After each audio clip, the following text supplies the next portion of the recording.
Hello, everyone, and welcome to Answer the Call. How we doing today, Croncy? Hopefully, everybody's good. Oh wait, before we go into how we're doing, if you're first time here and you're checking out Answer the Call, it's a Star Citizen podcast hosted by myself and Croncy, where the main theme of the show is you call in, answer the call, and we talk about certain topics. Main ones that are going on in Star Citizen right now is they're trying to make engineering work. And a big surprise, they made VR officially support VR now in the game, I guess. Experimental VR. Yeah, it's like officially experimentally supported. So it's not like official yet. But those are the two things. How you doing? How have you been since last week? What you been getting up to besides well, not besides, I'm sure you'll talk about it, your card game. Yeah, it's been a busy week with baby this week. She's decided to be awake at all the most annoying points this week. So Nice. Struggled to get anything done this week. But Game Awards was this week, which was pretty hype. Enjoyed watching that. Very, very hype for Divinity. Because loved Divinity 2, loved Baldur's Gate 3, Larian crushing it. Also the most terrifying intro to a trailer was game crazy. I've ever seen. Yeah. Like Jesus. And a bunch of other stuff too. Like the Total War Warhammer 40k gonna be very that cool. Looks good. Exodus looking terrible. When they announced that, I'm liking it. When they announced that, I was like, this is a hype space game. But I don't know, when they showed it at the Game Awards with like actual gameplay, I was like, already am bored of it. I already don't want to play it. It's Mass Effect. Like it's from the but it's not even Mass Effect. It looks worse. I don't know. Yeah, it's something about it rubs me like wrong. I'll 100% play it. Doesn't mean it's good. Yeah, exactly. Right? Yeah, doesn't mean it's going to be good. My big one, the Star Wars games. Yeah, two massive Star Wars games. Right? We had FOTOR, which is just a really funny thing. Fate of the Old Republic is back. The Old Republic, one of my favorite MMOs of all time. I actually never played the KOTOR games, but I love the devs. I'm going to be playing the KOTOR games now. Yep. Yeah, fair. Right. And then them bringing back Pod Racer, like the Nintendo 64 Pod Racer game, but there were no pods. Bigger and better and like actual racing. There were some pods, and Sebulba is in the game. Yeah. So like, I wonder if there's like classes, and they just didn't show the pods, maybe.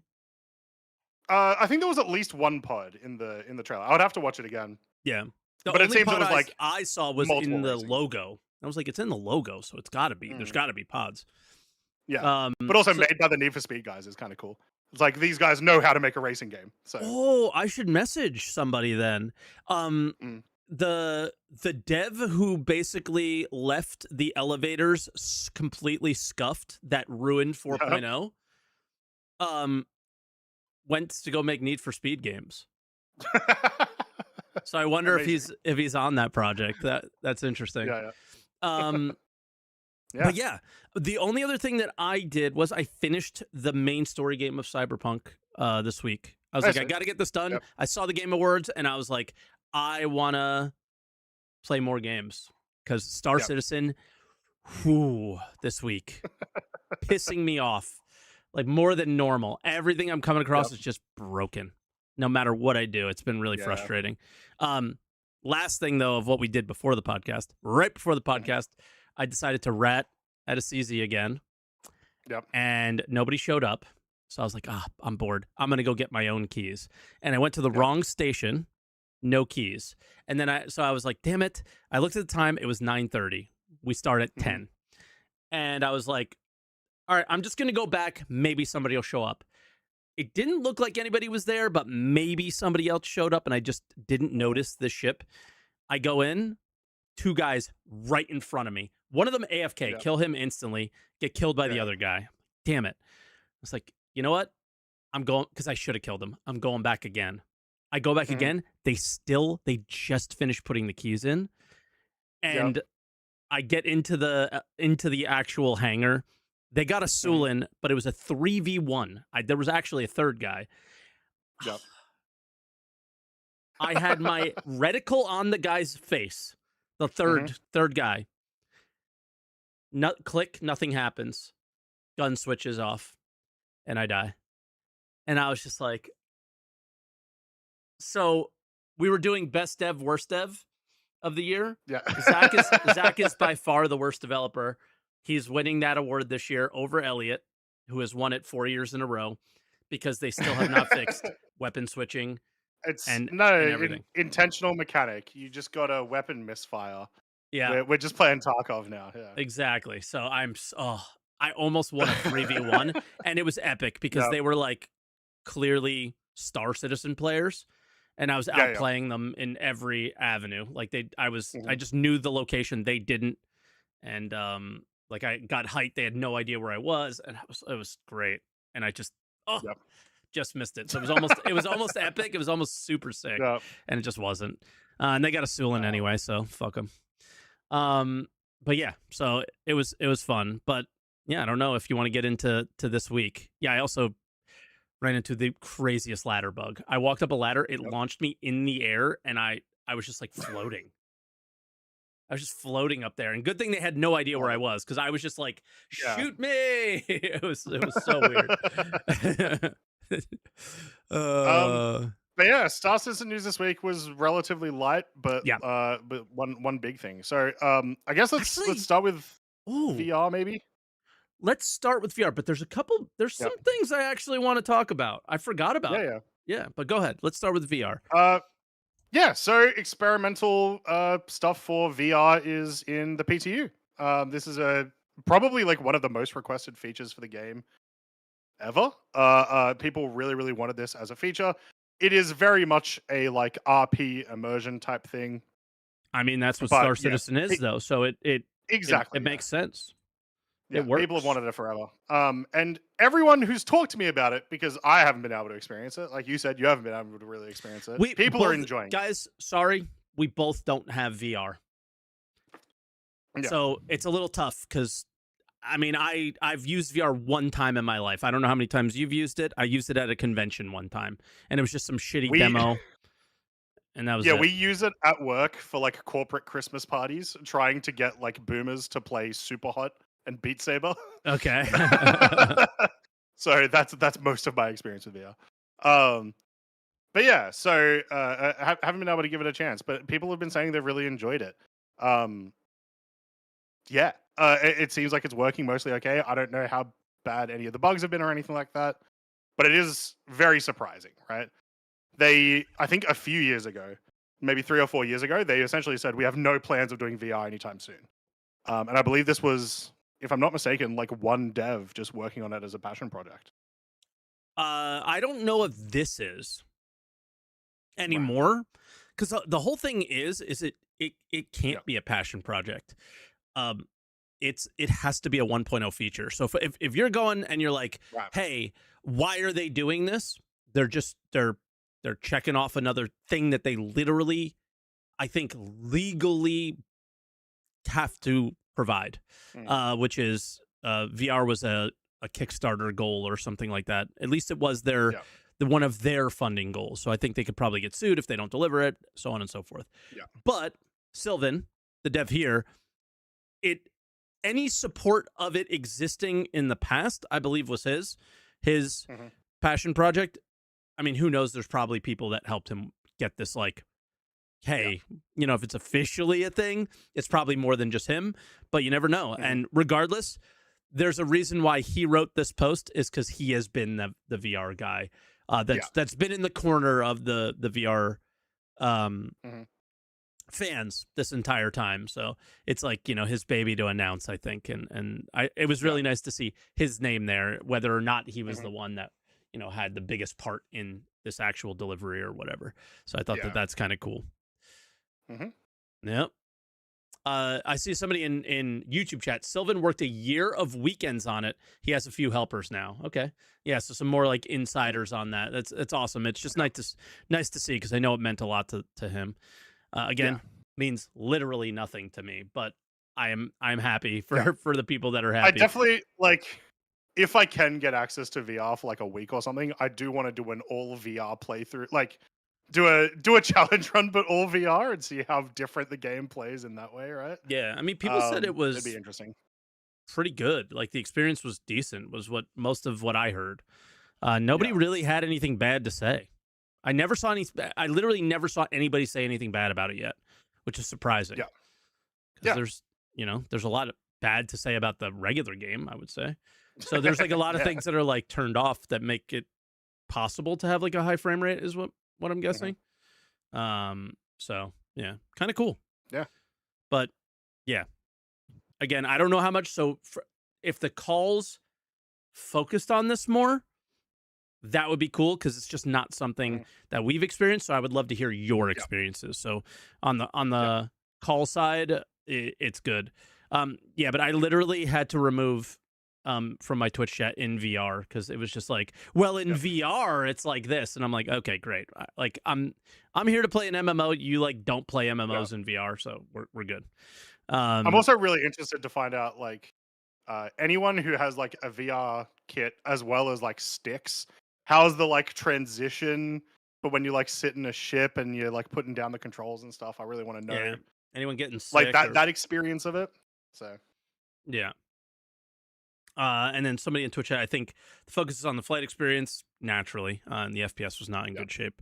Not a surprise there. So I guess that's all you and I will touch on VR. Yeah, we just don't have much to talk about. Like VR to me has always been a bit of a gimmick, with the exception of a couple of good VR games, like I just mentioned, like Super Hot, which is like very cool and very well designed for it. So it kind of just feels like we were talking about it in chat. It's we already have eye tracking, which does a lot of the mechanical stuff that you could get bonuses from VR, but it's obviously not as immersive. Yeah, so it's like. Yeah, it's just depending on that experience, but we can't talk on it. Yeah. Okay. I kind of want to jump into something that maybe you noticed, maybe you didn't. I think it's the biggest update of 4.5 potentially. Scanning. They hinted at the scanning update. Are you aware of this? I've seen a couple of scanning target updates, as in caves appearing. One I saw today was potential Copion location. Potential Marok location, which I'd never seen before. So I've seen a couple of those. I don't know if it's extended beyond that. It is extended beyond that, way beyond that. So hopefully this runs smoothly. I'm going to use a different player because VLC is just completely broken for me. But let me make sure I'm clicking the right button. Okay. That says Proto. Proto, yep. This says Pimbantu. On Daymar, there's Revenant Pod. Yeah. So all of the actual resources are coming up now. Yes, and I actually got a lot of my initial thoughts were like, who cares? This is stupid because Revenant Pod doesn't do anything. Proto doesn't do anything. In the descriptions, nice landing, Mike. Ignore my landing. I thought my landing gear was down and it wasn't. Anyway, and I'm showing this for a reason because picking some of these up, like I don't think anybody has seen what a Proto bush looks like before. Or a Revenant Pod bush looks like. It gets pretty crazy when we go here. Golden Medmon. This is on Hurston. It's a giant tree. Yeah. Did you not know that? No. This is my first time ever seeing it. Yeah, so those have been in the game since at least like 3.8. Yep. One of the first things I did years ago was explore for these because you could find them. And it took me like 6 hours to find this tree. Exactly. So for myself and the people who are like, why now? This doesn't really make sense. It does make sense. It just took me a second to think about it. Is crafting is coming, and it makes absolutely no sense to have crafting when you can't find the things that you're trying to craft with, right? Now, I think, unfortunately, you're going to see some really bad piloting in this one. Unfortunately,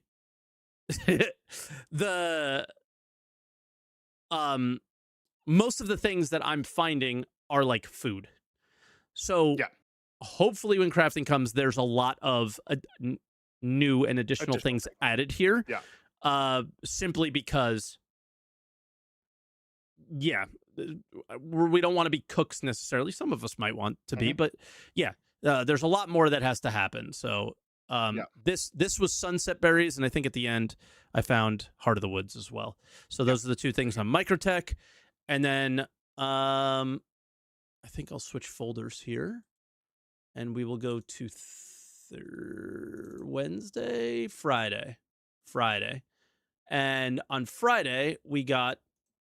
Because caves were kind of difficult to find. I'm 12.5K from this, and without pinging cave. Yeah.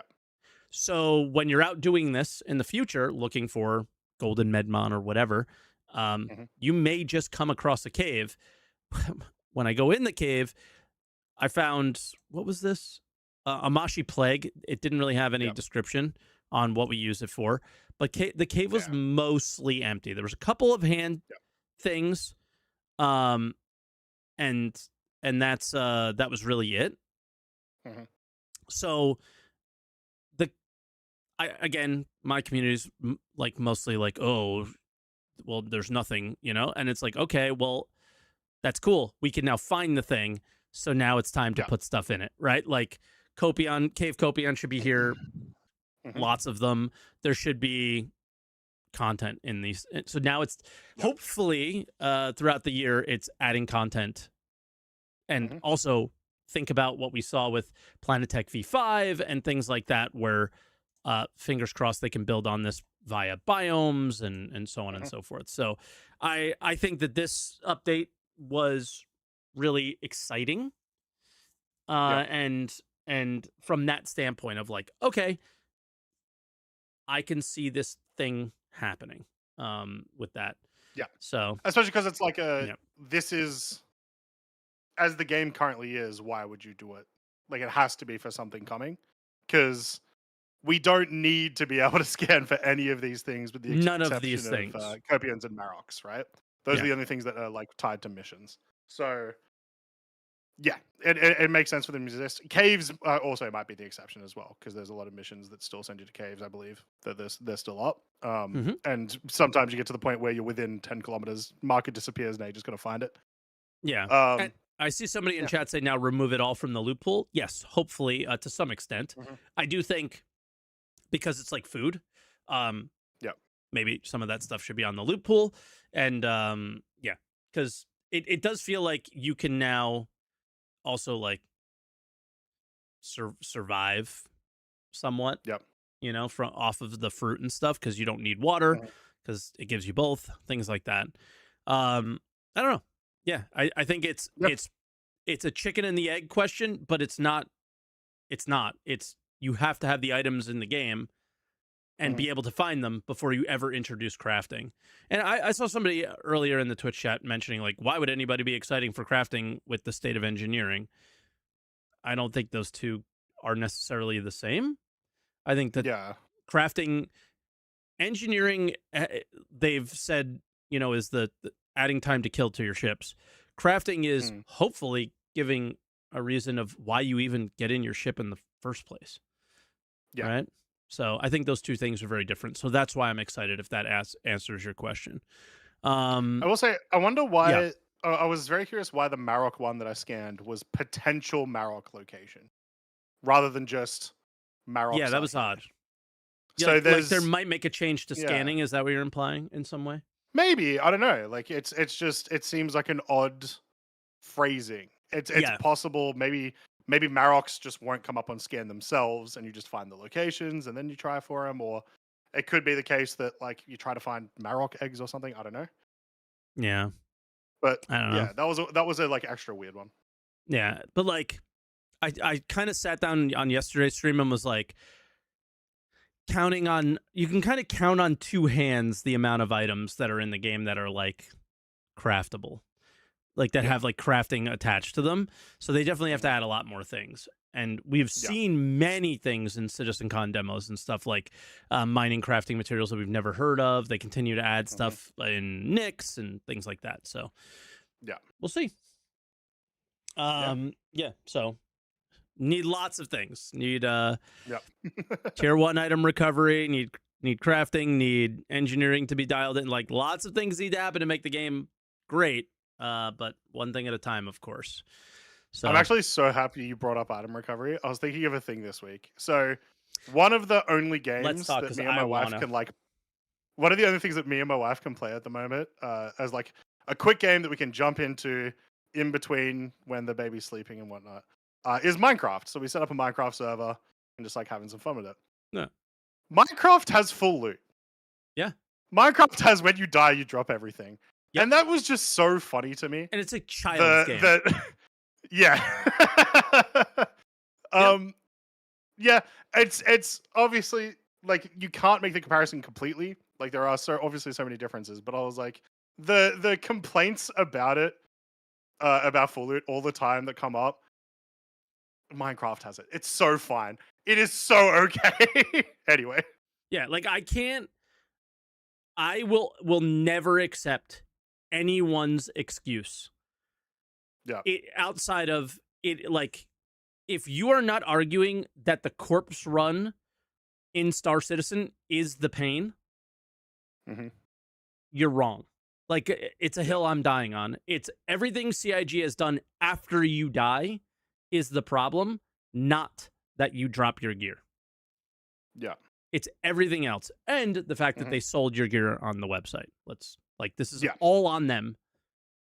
Yeah, true. Not the I person can't that buy killed a you. diamond pickaxe on Minecraft. That is No. You have to play the game. A fair thing. Yeah. So there's lots of things. It's all CIG's fault on that stuff. Mm-hmm.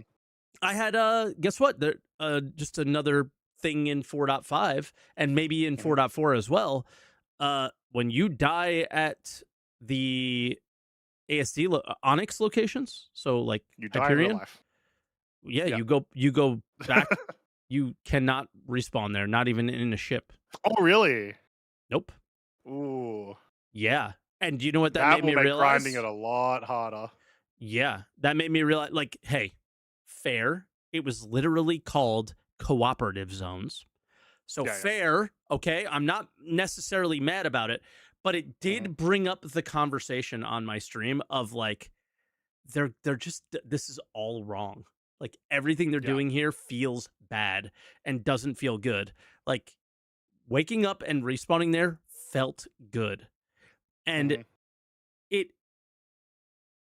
I was like, okay, but it didn't feel good necessarily because I woke up with my gear. It felt good because I didn't have to take an elevator, a tram, and all those 40 things to get back there. And it's like, not fun.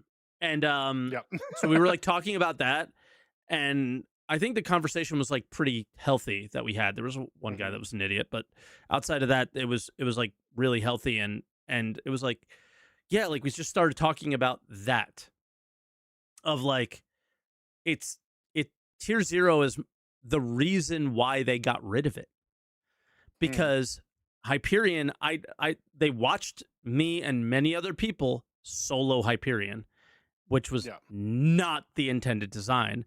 And the reason we were able to solo it is because we could respawn there with all of our gear.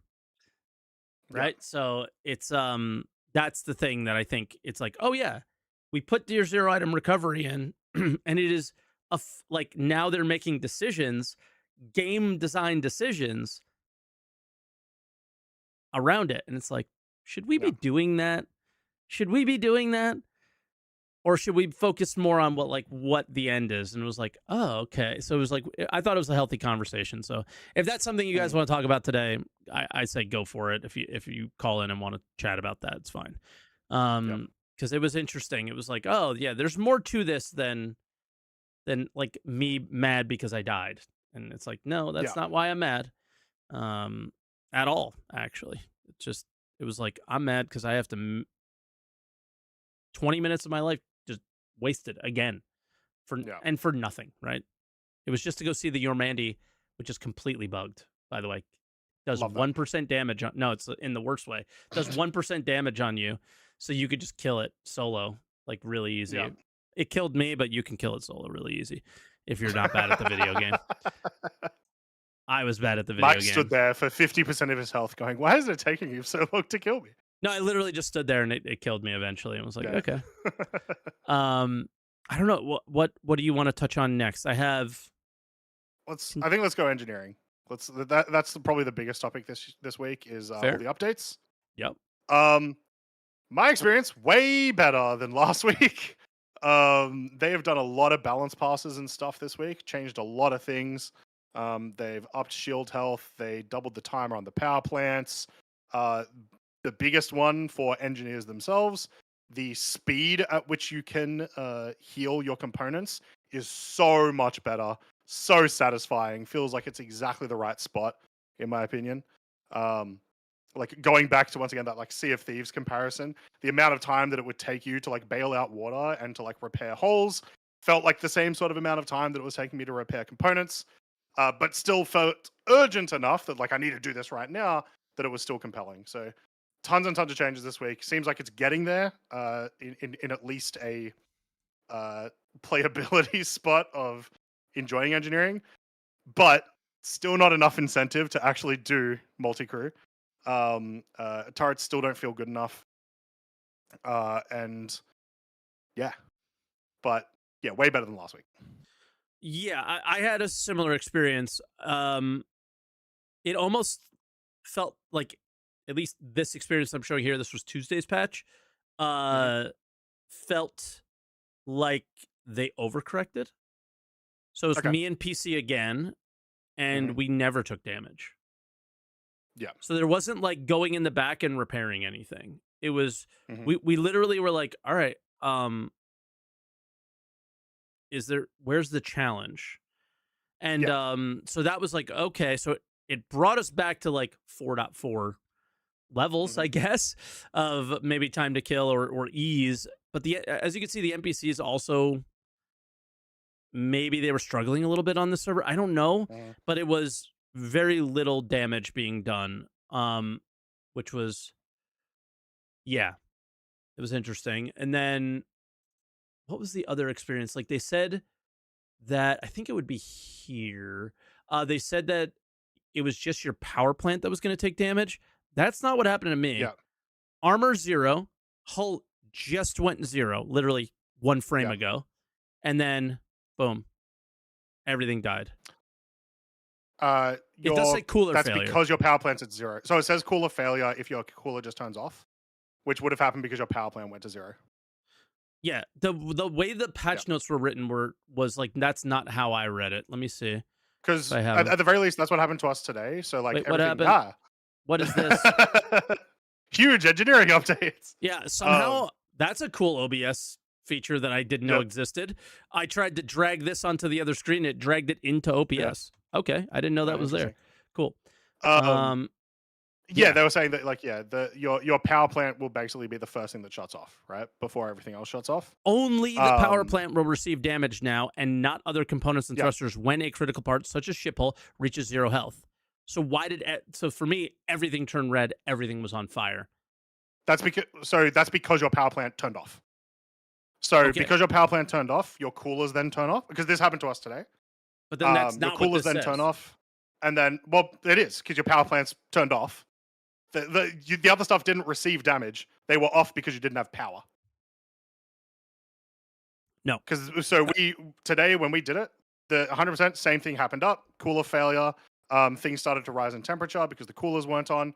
And then when I repaired the power plants and I looked at the damage of all the other components, everything else was almost at 100%. Some of them were Hear me out then. I understand what you're saying. I understand you. Hear me out. Power plant turns off. Power turns off. Yeah. Why is it overheating? Yeah, like what G-Win's saying in Twitch chat. Why is it overheating? I don't know if what's overheating. That should not happen. Yeah. So, like based on what I read in the notes and just logic, I feel like everything should just turn off, and that should be our soft death state. And we have 105 seconds to repair that soft death state, or we blow up. Yeah. Yeah. That was what I thought we were going to experience. But as you could see, that is not what I experienced. Yeah, you're on fire. Yeah, everything is on fire. And I believe that was your experience as well. Yes, except without the fire. Okay. I wonder, was it your power plant that was on fire first there, actually? Don't know. Everything is on fire. Because that could have. Oh, but you're repairing the shield generator there. Yeah. Because the reason I did this and like tried to take damage was because I wanted to see the RMC being taken out of the repair, because that was one of the updates too. So I knew it wasn't going to repair the thing. It's on fire. But I wanted to see that, and I was like, all right, maybe I'll put it out, but it was just too hot. Everything just caught fire, and I couldn't maintain anything. Also, the NPCs are still shooting at us, so no matter what you do, you're going to die. You can't survive this scenario. It's impossible. Yeah. We were able to on a paladin in a mission, but it was all like Mustangs and cutters and stuff that were attacking us. Yeah, and so I was able to get like shoot, stop for a little while, shoot, so it gives you a moment to bring things up. They're also just not hitting you as hard, right? And so I was able to get one power plant back up, and then we were able to get out. Yeah.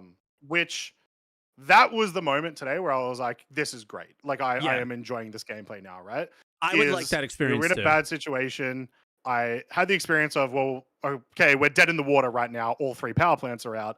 Let me get one back, put all power to engines, and just go. Right? Yeah. Just go as far as we can, and we can repair the rest. That's what the gameplay feels like it should be, at least in some situations, right? Other situations, not to interrupt, staying in combat, blah, blah, blah. Here you'll see the RMC usage. It's quite fast for so much watching. faster.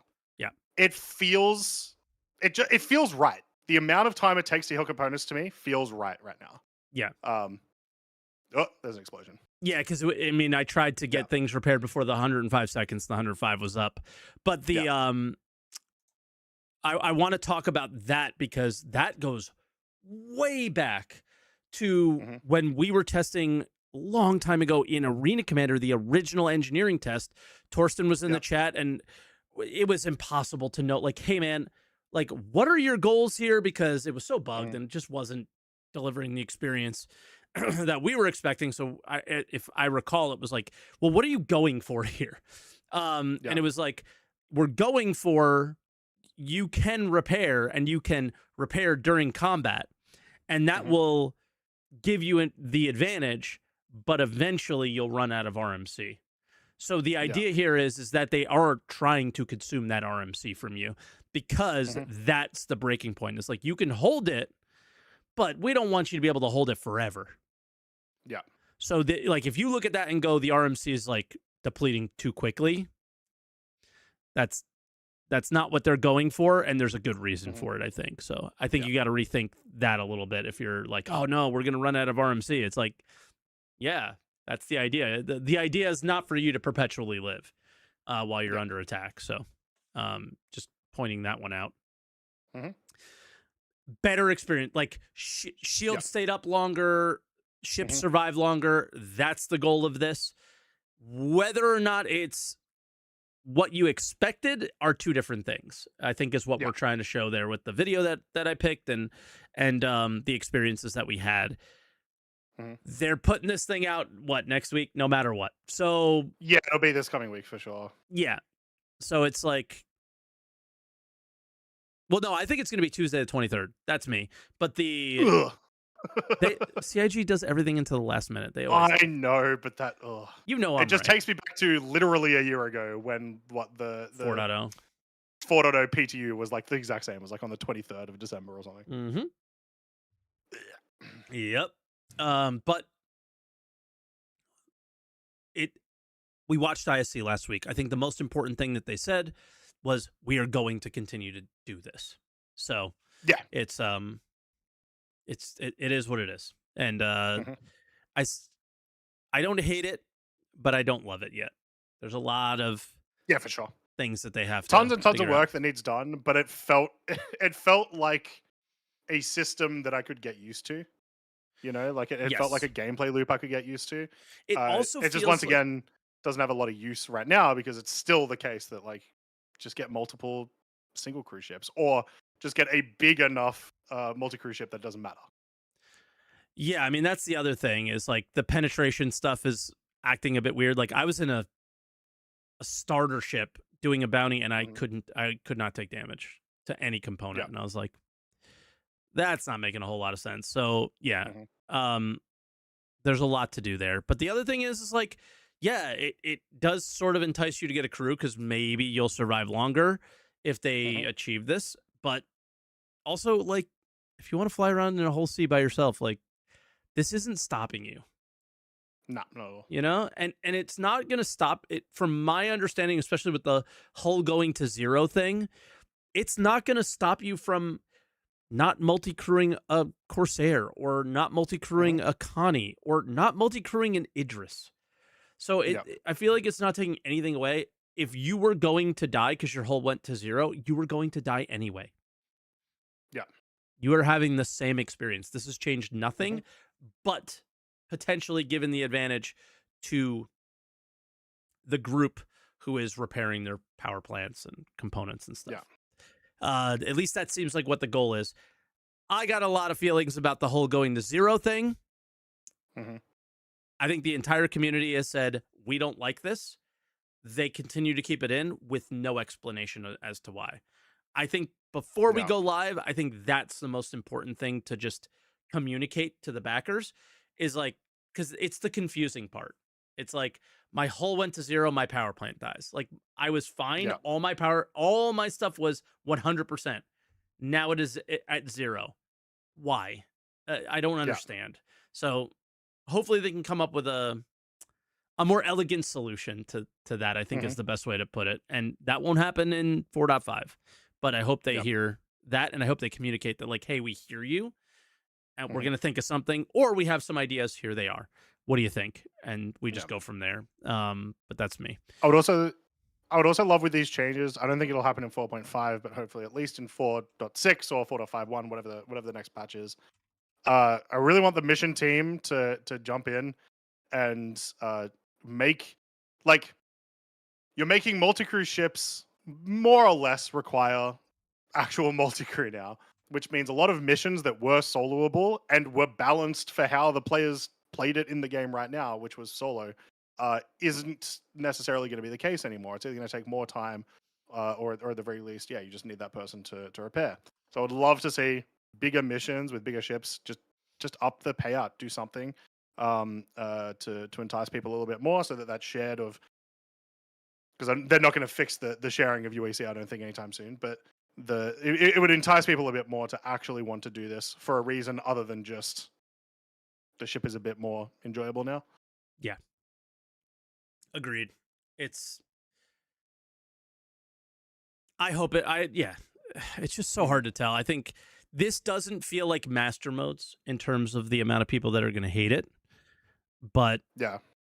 mm, Well, we'll see when it hits live. I think the actual like, regardless of how the mechanic ends up hitting live, the biggest anti-engineering people, it'll happen at live. When people are forced to do this gameplay, and that's they're when like, we'll hear the I most hate complaints. this. Exactly, yeah. So I that's what I'm anticipating for next week. Yeah, agreed. Agreed. I think there'll be lots of threads and hopefully Mhm. CIG listens because I don't think this is a again a master mode situation. No. Okay, that's engineering, scanning, Mhm. caves, VR.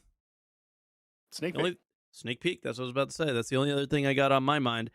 And whoa. Okay, I hold on, I hold on, think hold on, people hold are on. overhyping the sneak peek. No, yeah, I think it's cool. It's not an Yeah, overhype thing. It's a timing thing for me. sure. Now, for the people who are watching this now and have not seen it yet, just type the first thing that you think when you see it. Because I thought something first and then I looked at it longer. Here we go. 3, 2, 1. What was the first thing that came to your mind, Croncy?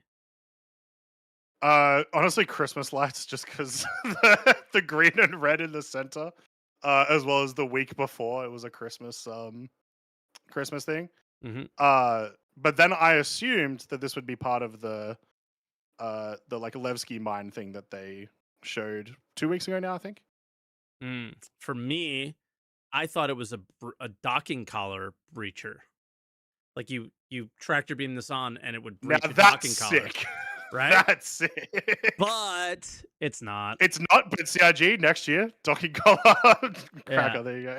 So if you Next gadget zoom idea. in, that word says mining focus. Oh, okay. So Okay. then I was like, oh, I know what this is. Mm. And look, it's Rockbreaker. How do we know it's Rockbreaker? Because this looks like the Star Wars like laser thing behind them. Oh, yeah, it's the room that Mining they showed in the. focus. Okay. Yeah. And I went back to Mhm. CitizenCon, and I can't play it because you can't hear it, unfortunately. But they saw a paraphrase. You have to find things to bring the laser, Online. get the laser online. A focusing magnifying glass to break a giant rock. Well, that sounds like one of the things that we might need to put on the laser. So it's like, oh, okay. That does make sense. So for me, it's a timing thing of like, well, is Rockbreaker one of the things that we're going to see early in 2026? They're kind of hinting at it. Hathor, we saw, what, second or third patch this year? Rockbreaker is mostly Hathor in space, just different location. I even saw someone in chat essentially say, like, these are the batteries in Hathor, and, like, yeah, kinda, right? Yeah.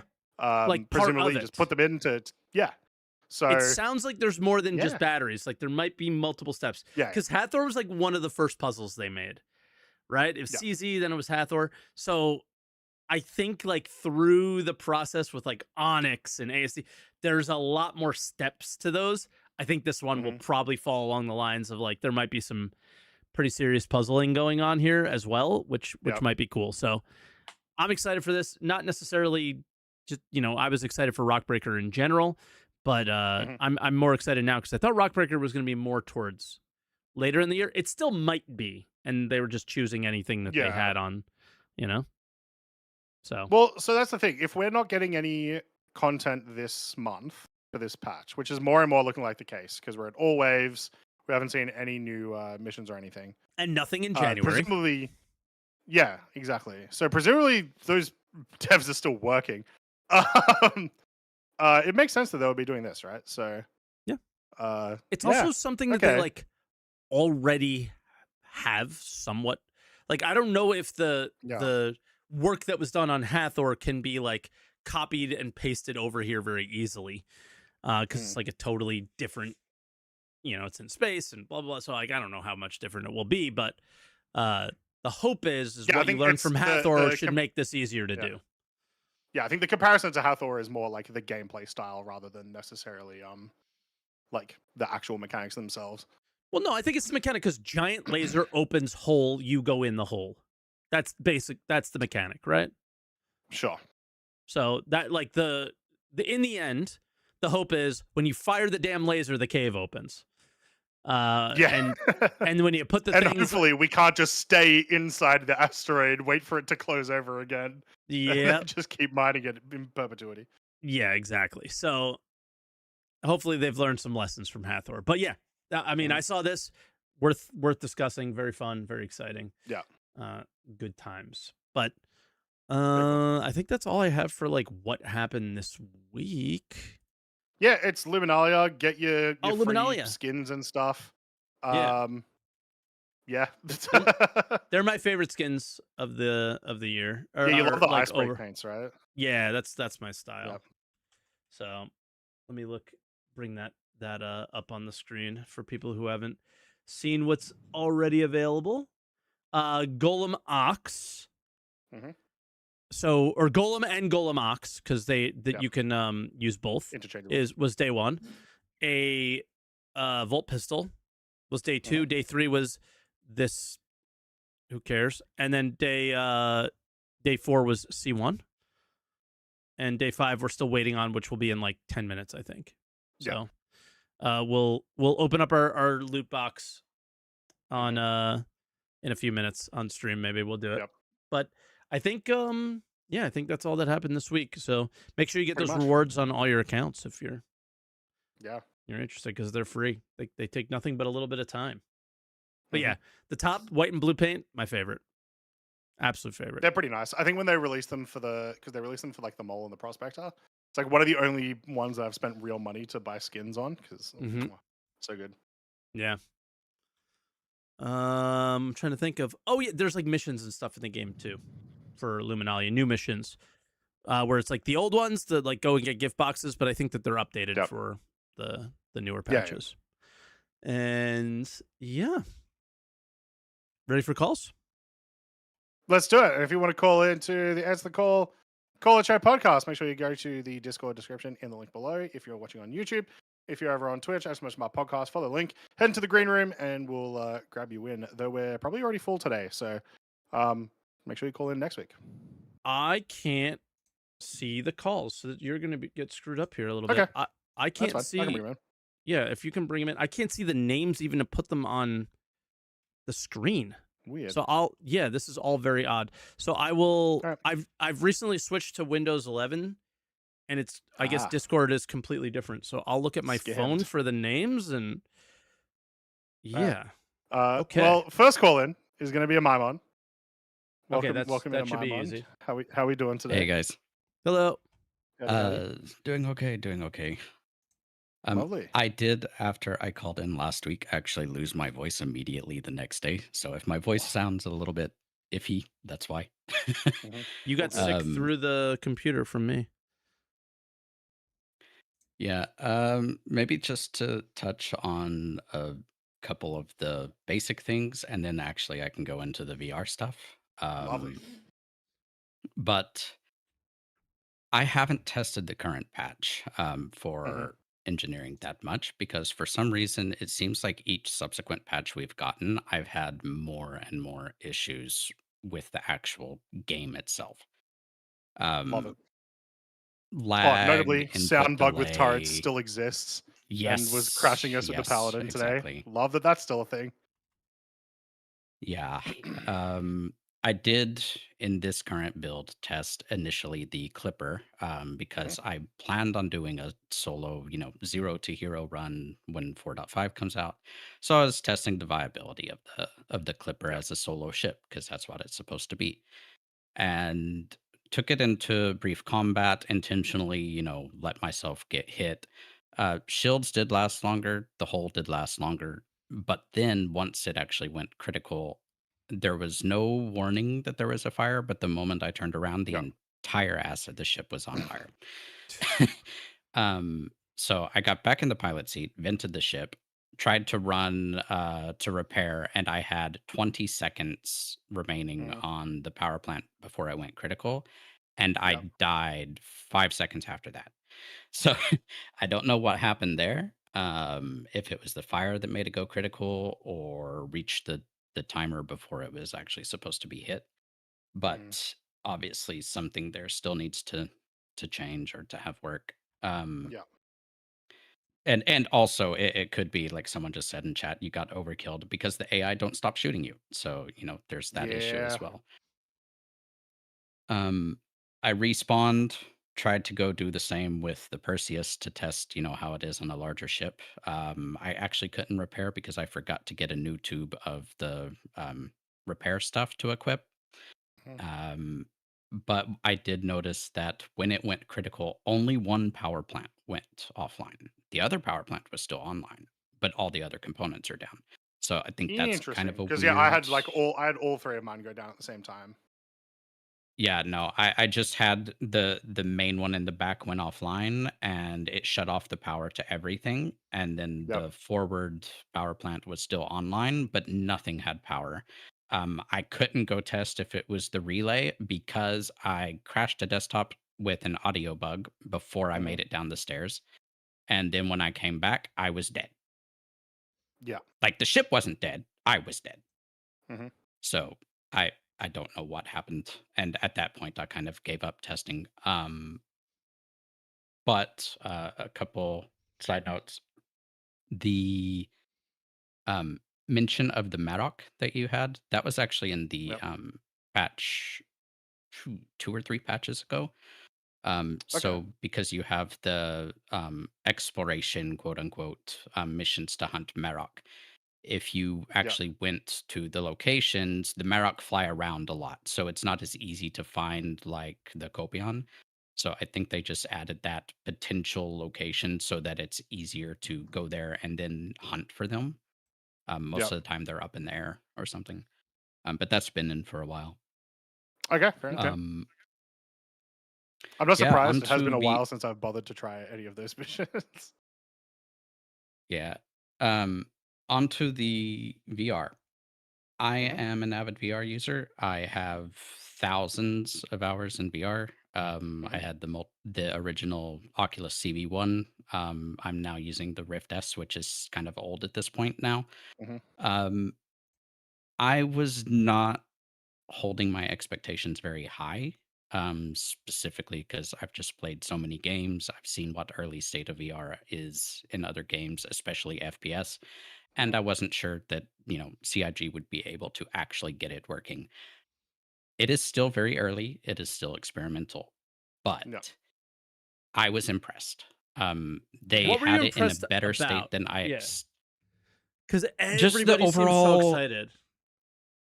the not so much just the gameplay. Like the FPS Mhm. still that's horrible, but I Okay. expected it to be. It's still better than I expected, but we'll get into that in a minute because FPS in VR is very complicated. Yeah. But the actual experience of getting into VR with most games is normally you spend 10 minutes just setting up to get in the game. Mhm. You bring your Steam or Oculus online, you get your trackers all hooked up, do this, do that, and then you have to get into VR and then launch the game. I didn't have to do that. I was able to launch the game and then just put on my headset and it worked. Yeah. So the fact that they have that working even on an older headset, um, was really impressive to me. They Mhm, must have done a lot of work to actually get that working, especially the way the game automatically transitions. You have to enable it, it's not enabled by default, Okay. but where they mentioned taking your headset off and it going back to desktop mode and then putting your headset on and it goes back to VR mode, mhm. seamless. So they just After didn't you toggle that jank on, this it was in. They seamless. like put some They didn't just jank it in. There thought. is a lot of jank, It's Impossible. but Star they This could is have thought into CIG. it. Yeah, Yeah. it's Star Citizen. What are you talking about? Yeah. Um, the jank is going to be the same with almost any VR game, but the biggest issue that you have when you first get into the game is, I spawned in the hangar at Ruin. Ironically, my FPS was actually higher than on desktop, but Mhm, so that was surprising. I was at very high settings, by the way. mhm. Um, but you have to adjust the UI. Okay. Right. Um, there's a lot of sliders. You have to get your UI into focus so that you can see everything. They put Mhm, thought into that so that you can customize it per headset because every headset's different. You have a different field of view, et cetera, et cetera. So I got that stuff dialed in. Didn't take very long, just a couple sliders. I think the one thing that was difficult for me is in VR mode, when you go into the settings, it's too distant. I couldn't read it, so I had to take off my headset, let it go mhm. back to desktop mode, change the settings, and then go back because I just couldn't read what it said in VR. Yeah. But that's a minor UI thing that they'll figure out.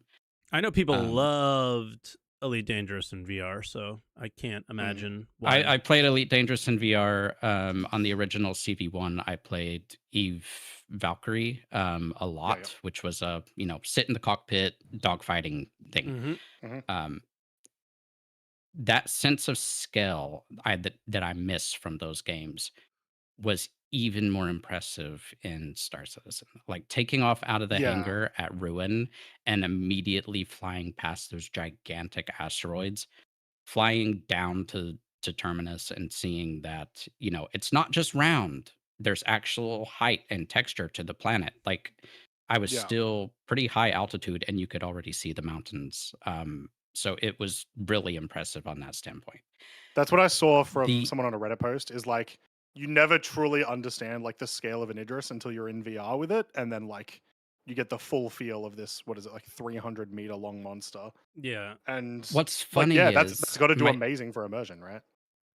my friend has a Polaris. I don't. My Mhm, my largest ship flyable that's in game is the Perseus currently. So I was just taking out, the Clipper, and I was more impressed by the scale of the small ships than I was the mhm, scale of the Polaris because the small ships are so tiny, right? But when you're playing on desktop, and then you go and you actually stand next to Banu Defender or Mhm. the Clipper, and it's yeah, it was impressive.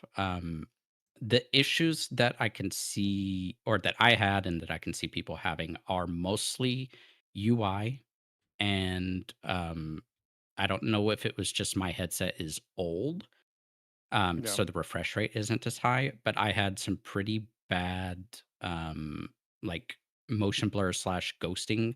So if you're flying, just slowly taking it easy, it's fine. I didn't really have any Mhm. issue. But the moment you start to turn, everything kind of blurs and overlaps with itself. Yep. So there's a big loss of clarity there. For some people, that might make them motion sick. Luckily, I Mhm. don't get motion sick. You Yep. mentioned getting into your cockpit with like your throttle controls and stuff like that. Um, I had one issue initially, and I figured out what it was. Um, Everything, the scale didn't feel right. It just felt weird, especially getting into the cockpit. And it Mhm. turned out to be the IPD adjustment, which is the distance between your eyes. So for Right. some reason, mine was set to the maximum, and it made everything seem really small.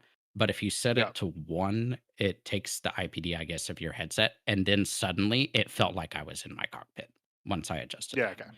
Um, you might get a little bit of motion sickness during the animation for getting in and out of the seat, though, because I think it takes a little too long, and maybe the refresh rate for it isn't as high. Mhm. But that's probably the only issue there. FPS was interesting. Um, Scopes, like actual scopes, work the same as almost any VR. You have trouble actually looking through it because you have to get like close to get it to focus, and it doesn't Right. focus very well in Star Citizen. So if you don't have a red dot sight or iron sights, you're Mhm. going to have an issue. But you actually kind of have to aim down the sights. So even with hip firing, you can just like turn your head and aim down the sights. But it doesn't seem to be as accurate as it could be. I don't know if it's just the guns that I tried, because I noticed different guns were different, especially if you right click to aim down sights. It would just put it Mhm. right in the center of your face instead of like off to the right or something. So that was Me a trying to little shoot a gun awkward. like this. Yeah. But it wasn't as bad as it could have been. They did say that, they want full body, they want the Yep. motion controllers. But to be honest, I don't want that. Some Okay. FPS players in VR may be screaming at me now for saying that, but um, anyone that has at least tried FPS in VR knows how cumbersome it can be. It makes Mhm. everything slower. Um, it's just awkward. Like if Yeah. that's your thing, if that's what you play VR for, there are great FPS games that are kind of Tarkov style, and they can Mhm. be really fun. But I just don't think it works that well in Star Citizen when the other half of the player base is not using VR. If everyone Yeah. was using VR, it wouldn't really be an issue. But when you have the two, I think it's hard to do that. But we'll just have to see how they Mhm. implement it. Yeah. Right now, it's basically just same with FPS. Your character acts the same way. You're set at an automatic height. Mhm. Um, I think what kills me is that when you turn your head, your character doesn't turn. That was probably the thing I hated the most. Yeah. So I hope they fix that. You have to turn with the mouse. It's pretty much the only way. Oh, that's Um, weird. But yeah, I would yeah, say let's leave it it's there and give weird. some other people a chance. I Mhm. can't Yeah, yeah. jump in That's about all to I had. yeah to say too much because you might be the only guy that talks about VR, so I want to make sure we touch on as much as we can, but I didn't want Mhm. to so we just let you go. But that was a long Yeah, first but call. Yep. Okay. Take care, yeah, guys. we super appreciate the insights. Thanks, mate. Of See course. ya. But Yeah. yeah, there's some people in line, so we want to give them a chance. All right. Cheers, Amaimon. Bye-bye. Bye-bye. All right. All I right. think I know who's next. Dude, it was Yep. a challenge to get the names on the screen today for some reason. No matter what I typed, nothing showed up. Fair enough. Well, next caller is Rakaydos. Hey, How so are we doing? I haven't really done VR. Mhm. My engineering hasn't been much good testing either, but You're useless Cameron then. had. All right, leave. No, I can comment on other people's testing of VR. Cameron had a Yeah. video yesterday that he just did a follow up like 3 hours ago Mhm. with our ships with redundant shields, ships with more than 2 shield generators. Yeah. The shield regen takes longer, but the health doesn't. Yeah, Tom Lorino was telling me about this today in stream. The third shield's like actively bad, it seems. It's just Yeah, it seems pointless. Yeah. Like this seems like an idea that like made sense at a table at one point, but when they went to actually put it in practice, it never did. Mm. or Like it's like some kind of bugged halfway point between having 3 shield generators that all regen, all need to be regen, but they only give the health of 2. yeah. Like you would think like my whole thought process was like, "Oh, redundant shields, that's cool." When one goes down, the next one immediately is like, "Yeah, by the way, I'm coming up." Yeah. You know, cuz it's like but no. Cuz you have a They don't even do capacitor. that. So you don't just have a shield, but you have a shield capacitor. And then they're like contradicting each other, I guess. Yeah. They could do it a lot better, and I've got a wish list. Um, It is Christmas time. But Mhm. Santa yeah. SCR is not listening. Well, I figure saying it on this podcast is more likely to reach CIG than shouting to the ether on Spectrum. So That's the point. He might be listening. I'm just joking. I just feel like that they just do their own thing. That was the joke. Yeah. But go I ahead. think. I'm not discouraging you from sharing. Oh well, for shields, like I said, they've almost got the your health goes back up to the maximum of 3, but you only have to pay for the energy of 2. Um, but they just don't have the extra health. That's something they might be able to play with. Fuses, they recently turned them down so they don't actually do anything anymore. I would love it if fuses were just distortion defense. I don't hate that idea. That's kind of what they So, are like, in real life. and then you have Sure. Yeah. if you have like an NPC who's like shouting for you to help, he's standing in front of his fuse box with a spare fuse, waiting for you to get them to stop shooting at him before he Mhm. puts his engines back online. Um, and yeah, ships with multiple power plants. I actually think that uh, should. I don't know if it does, but it should work like the shields do currently, where you only have one online at a time. But a lot more ships should have spare power plants of size 1 and 2. Like the only Auxiliary thing that I can power. think of is auxiliary power. I was like, the only thing I can think of is like nuclear power plants. They tend to have like a Backup a power. coal powered generator or whatever in case there's like catastrophic failure. Something like that in Star System would actually be really interesting. And also in a conversation with Tom Lorino today, yeah, kind of what batteries were in the like original idea for Whatever engineering. happened to batteries? Who knows? But basically, like having what I would have loved them to do, and still could possibly do, is like instead of the power plant turning off and then immediately just turning the ship off, I would love there to be a grace period, which is what batteries could do. Which is for 10, like your power plant is down, it is being damaged, but for 10 seconds you do still have power to your maneuvering thrusters, right? You maybe still have power to your weapons, just for that short little extra time to give you a grace period to actually like get your engineer to go and repair some stuff, get yourself into like a little bit of a better situation. And you have big But alerts saying still damaged emergency enough power that you're only. exactly, yeah. I just like that a bit more of as an idea. 10 seconds is just a random number, chat. I'm just... Oh, yeah, they're all 10? like 10? 10? Oh my god, this guy's crazy. That doesn't... Clearly, I mean 100 seconds. Yeah. Let's see. Artificial gravity and force reactions for maneuvering. Stop making the engineer like fall to the floor. Stop when you force maneuver. reactions, period. Yeah. If you can't do it I mean, well, artificial please gravity stop is a it. good excuse for not having it. Yeah. Yeah. Oh, I like force reactions. I think they should be much further tuned. Like if I am just getting shot by regular stuff, even if I get thrown a little bit away, force reactions should mean something. If I'm in an Idris and I get hit by a giant torpedo, yeah, a force reaction is kind of cool. It gives you that sense of urgency. If I'm just like in a Connie and we get hit by like a couple of size 1s or something, I don't want to get thrown all over the place. Like, because the just let me pilot do the boosted, engineering. like, please, dude. Yeah, exactly. That sort of stuff. I don't think it should be the case. I appreciate wanting to have the immersion of getting thrown around. I also would like to play the game and not be constantly thrown around in VR. Yeah. Oh. Now that'll make your motion sick. Yep.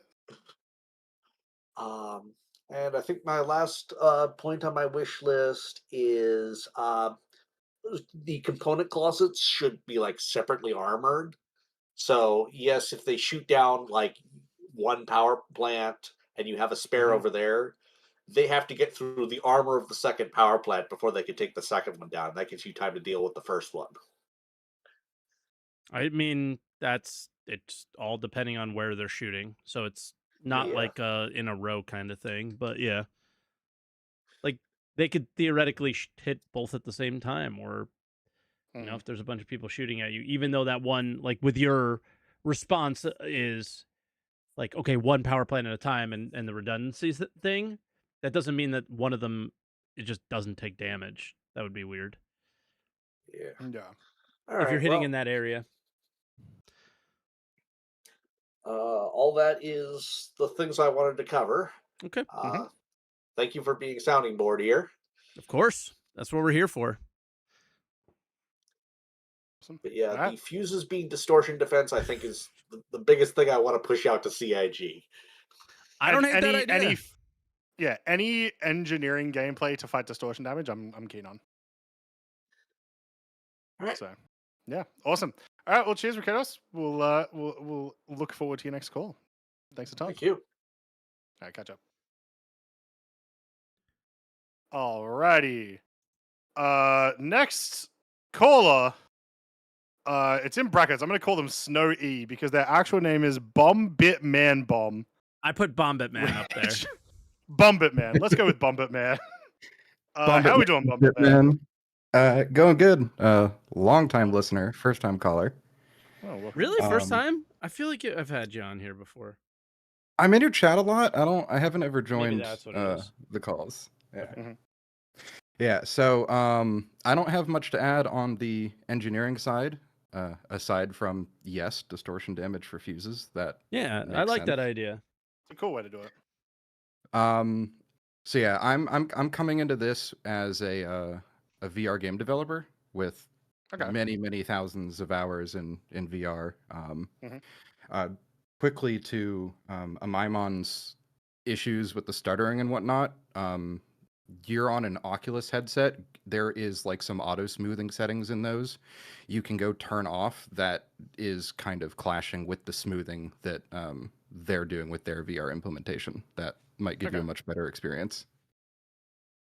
But yeah, no, coming in, it's I mean, everybody's been pretty much praising the VR. It genuinely is probably the best VR implementation for a non-VR title.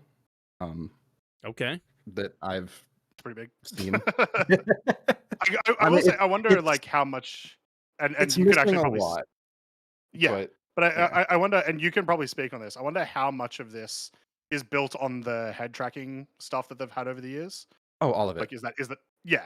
So they've had like some level of experience, some level of things to work on that people have been using for a very long time, right? People with their Tobys and their track IRs.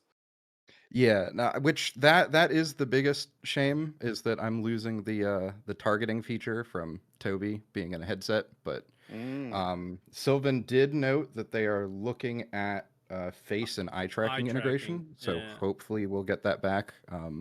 Very cool. With the Steam frame coming, that comes with inbuilt eye tracker, so hopefully we'll Yeah, see what is the something Steam there. frame? A couple of people in chat have mentioned this. I know like next to nothing about VR. So the Steam frame is Steam's next take on doing virtual reality, and not just for VR. They're also targeting this for like you can play any non-VR game basically in the headset projected out in front of you, kind of like if you're like playing a game on a movie theater screen or something. They're like which is Steam pretty decking. neat. Yeah. They're building out an ecosystem. But on that note, and something you said, feel free to shut me down.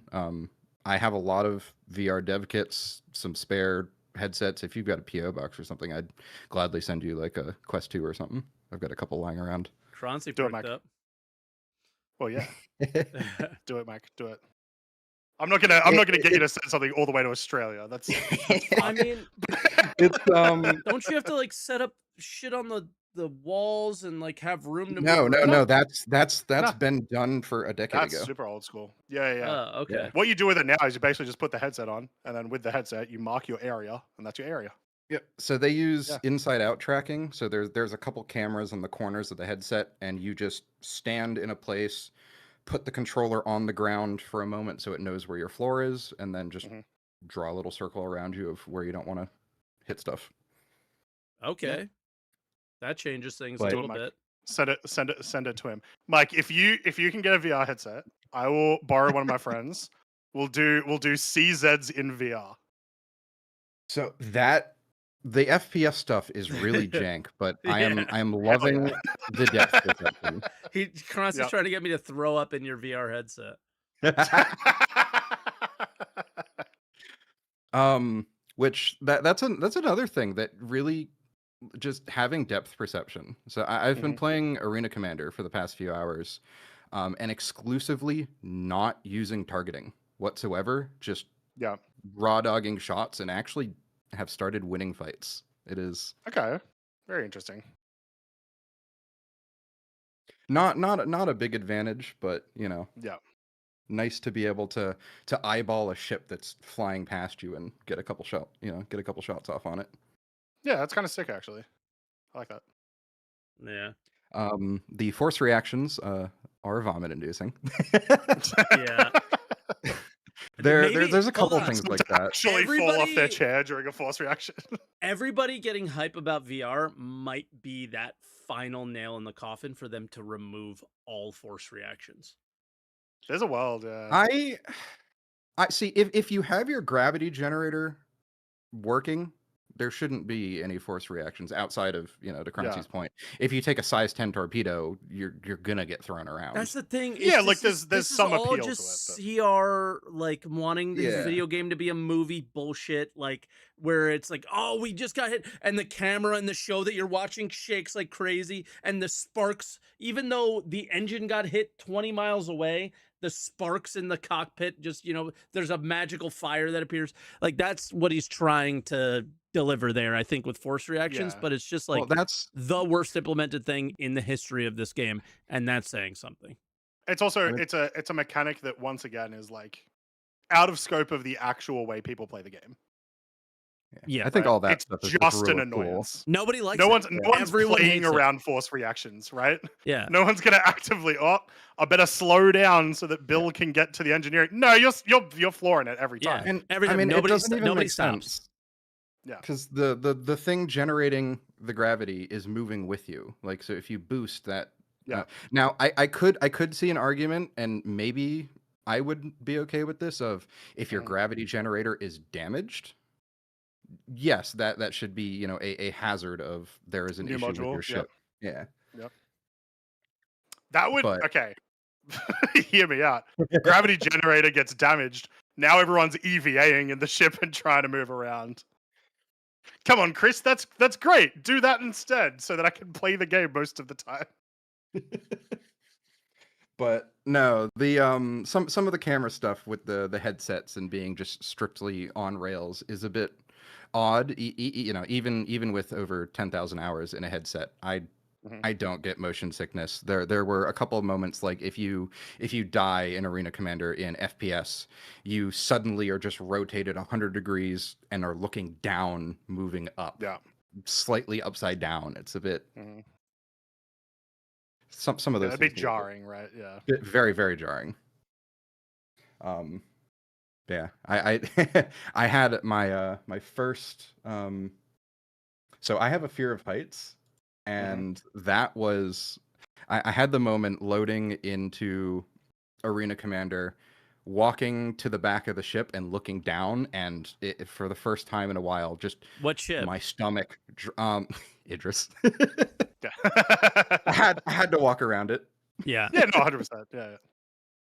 What were you looking down? I'm trying to think of the ship in the scenario to try to like put myself in it. The ramp, flying over one of okay. the combined arm maps, looked down, and then my stomach just completely dropped, and I had to hold S and kind of take the headset off for a moment. That's kind of sick. Okay. But I don't get that feeling. That makes me want to walk around Area 18 now, just like looking over all the edges and. Oh, it's so cool. Yeah. And to be, this is exciting.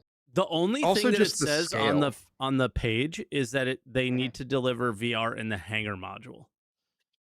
By the way, yeah, we're getting it. Yeah. So this is becoming the bar for VR is kind of low. I mean, there's a couple fantastic games for VR that were VR first. I could see this drawing in a good chunk of the VR crowd, just because he made Sylvan had made the note for motion controller support, which I mean, what is a motion controller? Sorry. So you hold these little, the controllers in your hand, which are basically, it's like half of a game controller essentially. And so a great game that does this is VTOL VR, where you can grab the joystick in front of you, turn it, rotate it, pitch, yaw, roll, the whole 9 yards, and fly your ship without any physical hardware aside from the controllers you're holding, which is pretty neat.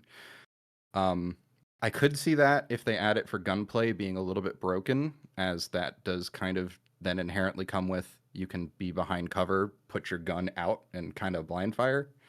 Yeah, which is a common tactic in VR shooters. Yeah. Some common tactic in real shooters like Life, for example, too. Yeah. You want realism? All right, now I'm just pointing the gun out the side. But yeah, like there would definitely be like balance issues and stuff with it for sure. But yeah, no reason you couldn't, like, you could still theoretically, like, if the VR community in Star Citizen was big enough, you could do an Arena Commander module that is VR combat, right? And people using the motion controls and all that sort of stuff. Assuming everything worked with it. We've got, I think it's like 120 million VR sets are out there right now. So I mean, there is a crowd for it. Yeah. Also, just to touch on what you said about the VR crowd coming in, I am not surprised, because what is VR chat if not just like the New Babbage Commons?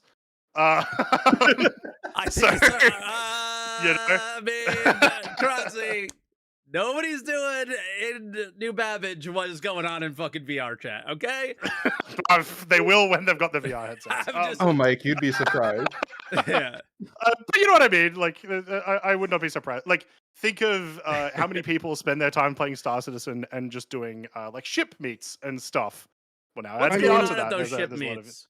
What's going on? I mean, not even that. Just we have all these incredible space. They're spending so much time and money on just these environments, and there's.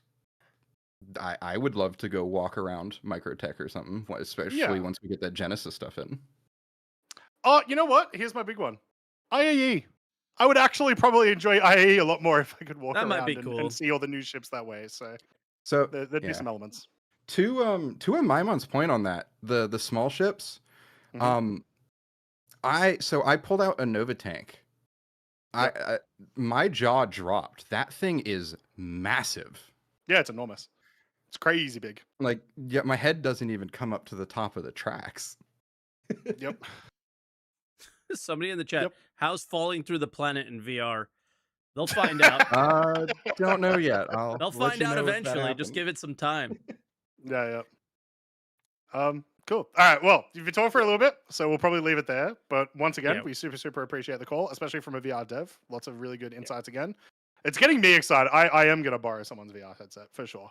Yeah, I wanna mean, try I this do out. have a PO box, so I could take you up on your offer if you want. But it's Do it. If you shoot me some info for that, I can definitely shoot one over. it's literally right below the stream, so feel free to check it out. I don't know it off the top of my head, but yeah, we did a Christmas unboxing last year, and I accidentally paid for it again this year. So yeah, somebody, there you go. Somebody also just sent me some of the info. Cool. Yeah. Awesome. We appreciate the call. Hope to hear man. from you again soon. You said first time caller. It was awesome. So thanks Yeah. for jumping in. Now Appreciate time to go jump back into VR. See you guys. Yeah, Oh, yeah, VR chat. See you later. He went into VR chat, 100%. All right. Who is our next one? It begins with a K, right? Yes. Next caller I is got him. Krovax. Krovax, how are ready. we doing today? Krovax. Exactly. Long time no There we see. are. We met in Manchester, waiting line outside. You had no idea who I was, and I just talked to you. Nice. Look, I don't remember most of Manchester. It was a fever dream, but it was good. Yeah, I had a good time as well.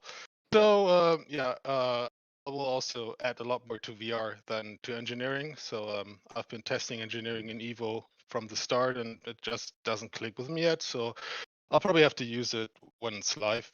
So I tried getting my ship ablaze, and I got one reactor to like 1,200 degrees, but it just wouldn't turn on fire until I learned you have to have life support on for the oxygen. I was in a hangar, and the C2 had an open ramp, but it just doesn't exchange the atmosphere. So yeah, I mean, and I completely agree with that was a good point. If you were in the hangar and there was still no atmosphere, have people tried? Because it should be the case that if you are like on a planet, that you can't turn off the atmosphere by opening doors and stuff. And I assume that's not the case. I assume it will just turn off the atmosphere still. I mean, there's this magic air shield, so I'm not sure. Like, you can turn it off, the atmosphere in an open ship, and you can suffocate in your own cargo bay. But if you go 2 meters outside, then it's then you can breathe again. So it's a little bit weird. I've only had the opposite, where I've turned on life support and fire instantly lit up because it put the fuel in, but never the opposite. Yeah. So far. Well, I was trying to get some fire going, because in the first test the fire would stop at doors, so like all the smoke, and I wanted to see if it propagates now, which it probably does now. I'm not sure.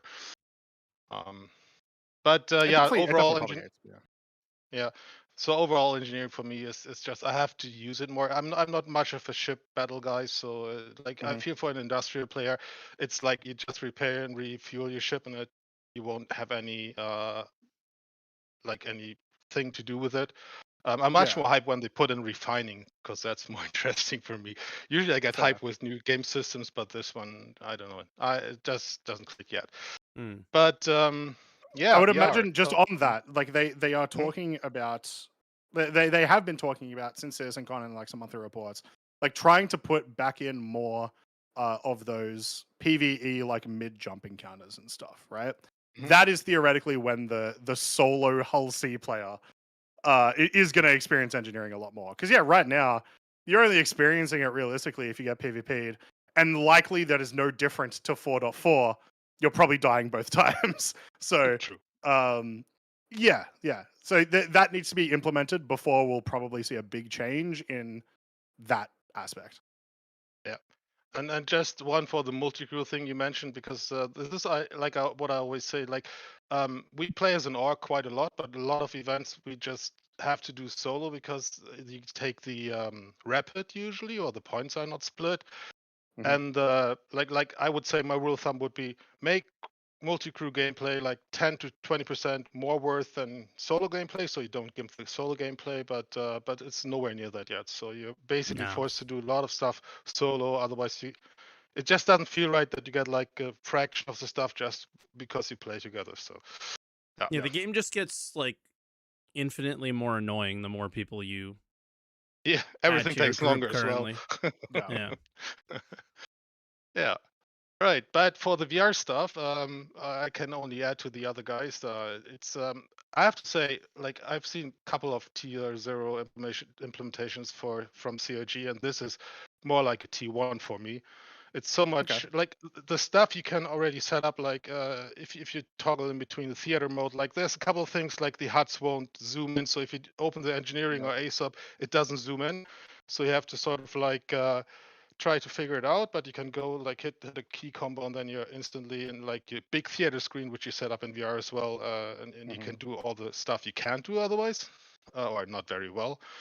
But like the first thing I did in AC is like I was on the map with a orbital laser platform. I just went out of my cockpit and fell out of the ship, and I just watched up for seeing my ship go away. So that's that's a little bit vomiting inducing.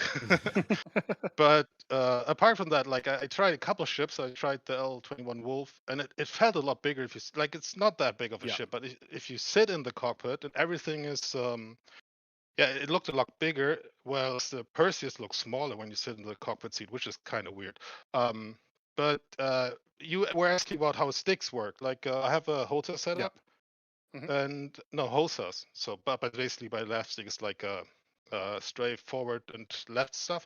So basically, when you move your pitch and yaw, you see that stick following the movement, and you also see your velocity toggle go forward, backward, and the foot pedals are for like the side strafing stuff. So you can watch your character. It feels appropriate. Like it feels. Yeah. Yeah. Absolutely. That was my thing. Yeah. And then I never notice as many sounds because I have an Index headset which has very good speakers, and you certainly the immersion is totally different because you hear all the sounds you probably never realized they were there, and it's really great. And so I flew a couple ships, and also I went through the landing zones, and that's really great. Like it's a totally different experience. So I went to the Voyager bar, just sat there, and then it's like, or in the mess hall of the character, you sit there like, where are the other players? I want to talk to players, which you would never do in the normal game. You would just run through all that stuff. But now, So if you try it, like, or for everyone that wants to try it, if you get motion stick and FPS, I have like 2 tips. Hit F4, so you have your over-shoulder camera. It's a lot less vomiting inducing, even if you, especially bad as if you side strafe and look ahead. That usually gets you very sick. It did in Half-Life Alyx for me, at least. And the other one is what was the other one? Yeah, and just walk. Don't run until you get used to it. Just don't hit shift. Just use the mouse wheel to go slower. But overall, FPS is a little bit weird sometimes because if you move your mouse and your weapon moves a lot faster than it would in like the regular game, so it looks almost like your stuff has no weight, and you look down on yourself, you can see your armor, and that's a little bit weird still. But I like, if you can get your hands on a headset, just do it. And also landing is a lot easier now because you can just look down, and I don't think I've done as many good landings as I did in the last like 2 days. Fair. Because so much easier. Yeah. So that's pretty much what I wanted to add. And also, Luminalia, the white and blue skins are the best. So I used mine for the Prospector. They're really nice. I think that was the year before last year. The original Polar ones scale or something. Yeah. These are really great. Hell So well, not much more to say unless you have a question. Awesome. No, I think the thing that I never expected is everyone bringing up the scale. As somebody who's never used it, I never understood that would be a thing that's clearly what's exciting everyone about it. And you can't explain that's been it. a consistent theme. Yeah, you have to experience it. It's very clear. Exactly. It's like something you can. Yeah, it's like you have to experience it in order to understand it. Otherwise, it just doesn't work. Yeah. But I understand why now people are so excited because of that. Yeah. Because that would make sense to me. Because it's all about the ships, and when they start to feel real, I can understand And it being especially cooler. the smaller ships. What the caller before me said. If you like just walk around a Saber or like an Ares Iron, they don't look as big if you're just playing like a regular game. But if you Mhm. walk under them, it's crazy how big they get. Yeah. Yeah. Like I have my monitor Awesome. very far from me already, so scale is Yeah. screwed. So From the I'm beginning. looking forward to you guys having your play. Please make a record of it or anything, a video. I would just want to see like Okay. if you light up or if you turn green, whatever you do. Please. Yeah, please record it. Throwing up on camera. Here we go. Yeah. All right, sounds right. good. Thanks, All right. Krovax. Awesome. Thanks for All having right. me. Cheers, Krovax. Okay. Have a good one. Bye. Yeah, Bye. you too. Alrighty. We've got 2 more callers. Next up, we have Deathlytree. Deathlytree, how are we doing today? Deathlytree. Hello, can you guys hear me? Yes. Yes, I can. Hey, awesome. First time caller. Pleasure to talk to you guys. Nice to talk to you too. Man. Thank you. I was just gonna say as a little side note, SaltEMike, I've been listening since like before Redacted. Whoa. I'm really glad. Damn. That's a real one. The Twerk 17 days. Who's that? Yeah, I was gonna. Yeah, I was gonna say like I love that everything that you do for like the community and stuff, and I think you're a real huge part of it. Thanks. But going on to like the chat topic, for engineering, in my mind, I always kind of thought of it as like part of like the mechanics that I see in like Atlas. I don't know if you guys have ever played that MMO. I played it on day 1 and it was so scuffed and I never played it again. Yeah, no, I don't blame you. But I really liked the repair mechanics in that game because like you could like look at certain sections of your ship and like see the durability quality as like a bar at the top of your screen and actively repair that like during combat. But it was like in segments, so you could like repair like your bow or like your stern, and there was like a specific piece that was your frame, so like under the armor, and you could look at any part of like the edge line of the ship and like through any part of the decks and actually repair the entire framing underneath the ship. And in Star Citizen, I really wish that you could just like repair certain sections, and then like your armor, you have to like go out or possibly just like through the ship the same way, and then there'd be like a frame piece that you could like look at even in a single person pilot ship. That'd be cool. Yeah, I don't have anything to add other than like, yeah, like sounds fine to me. I think the structural part could be like, yeah, if you don't take care of that, then that can cause some issues or whatever, like increased issues. And yeah, I mean, just keep it simple, man. Like we always try to overcomplicate it a little too much, and it does seem like they're trying to simplify it a bit more, which is nice. But we'll see what we end up with. Yeah, it should be like a huge segment that you should be able to like repair at once, so that way you don't have to like run across like an entire Idris or something. You know, it's like, oh, here's the frame piece that I could see through like the entire center mass, and then it's like you go from like huge section to huge section, like somebody on like a galley compared to like a sloop, they both could repair huge pieces of their ship like from a certain area up, you know. Yeah. As for like VR, I haven't had the pleasure to try it, but I feel like it would be really good for immersion and stuff. But like every time that I try and play like Star Citizen, I always play with a controller hybrid setup with like a mouse. Like handheld controller? Yeah, I use like an Xbox controller for it, and like before I could change the settings, like when my character would like look around a little bit too much, it was already too much for me to like focus in on the combat. It was just getting too distracting. But it would be nice to be able to like unlock it and then look around and stuff. Like in an emergency, or like when somebody gets into my blind spot, you know. Yeah. And then the last thing I wanted to talk about was just like, I guess, a personal suggestion for the game. Like, you also play like a lot of Eve as well, SaltEMike. I'm not sure about you, Cronzy, but I know I've heard you say a couple things about in his life a lot more talked than about it so much at this when I first joined the podcast that Mike started playing Eve. Yeah. Yeah. One of the things that I wish we could do is like, as an industrial player, I almost never play combat unless like my twin brother is asking me to like duo with him. So like hurricanes or like a secondary ship and stuff like that.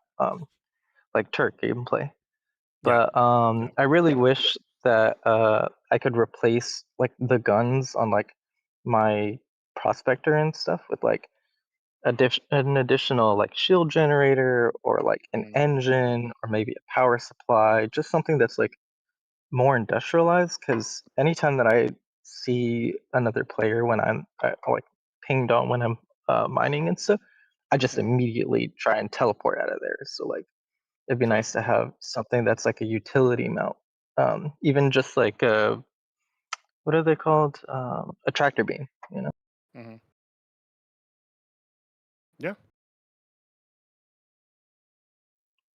Yeah, because I'm just the kind of, yeah, I mean, I'm on the mindset that like, you know, an industrial player like leans more on like needing like less weapons, especially like I've tried to dogfight in my prospector and my cutter, and they're just so slow on the turn, you know. Like I never can even keep a beat on when it comes to fighting my brother in like a Mustang when we're practicing. So it's like I would like something that helps maybe with like quantum travel or something like that, you know. It's always been like I think it's an interesting, once again, sort of like fault of old ship design, where like realistically a prospector with its guns isn't doing anything. If you're getting caught out, those guns are doing literally nothing, just useless, just wasted space on the ship, right? I would have been fine if they never had them. Like that's what I'm saying. Yeah, like they I don't think they've ever needed them. Defense was the big thing. I've talked about it on the podcast a few times. You need to be able to survive long enough to call in people. The problem with Star Citizen is quantum travel is too slow. The areas are too big, so you can't get people to you within what would be a reasonable amount of time, 30 seconds. Like seriously, right? Like 30 seconds to a minute, maybe 2 minutes max, to sit there and wait. Because then you got to think about the gameplay of the guy who's trying to kill you. You know, we're talking about 5 minutes of him just pounding on you. Like, that's not going to be fun for them. So it's got to be that like nice little middle ground there for it to make sense. And if you can't survive more than 2 minutes, you should die, right? And that's how it is. But yeah, I've always felt that way. And we're not fighters. We're whatever, you know, whatever. Like it's just not something that we're interested in. So it's fine. Yeah, that's what I was thinking. Like at least a tractor beam mount would be nice, because like sometimes, you know, you're moving boxes with your prospector from like after you've deployed them out, you know. So it'd be nice to just kind of throw them at somebody else when you're in the middle of it. But I really wish that there was just like an additional shield layer that you can have, like kind of its own kind of like a mini package that it's like, oh, this is like your shield generator that sits on like your outside and it just adds like an extra pip or something to your shield regain. You know, just a little bit more survivability. Maybe it helps you with like ramming or surviving an asteroid explosion, you know. Yeah, mining explosions, whatever. Yeah, awesome. All right, well, if nothing else, we'll let you go, Deathlytree. Thanks very much for the call in. Yeah, and thanks for being a real pleasure talking to you guys and stuff. Oh yeah, I hope you guys get to stay here like for as long as possible, and I think that they definitely should do like a community what is it, like community representation and stuff, because like I would 100% vote for you, Mike. Yeah, because it's like I know it's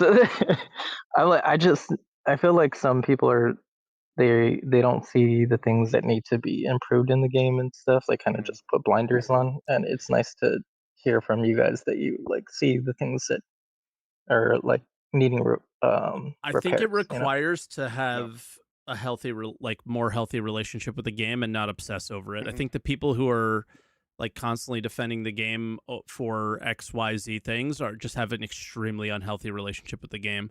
They're on Spectrum all the time, on Reddit all the time, on Twitter all the time. Their entire identity is this game.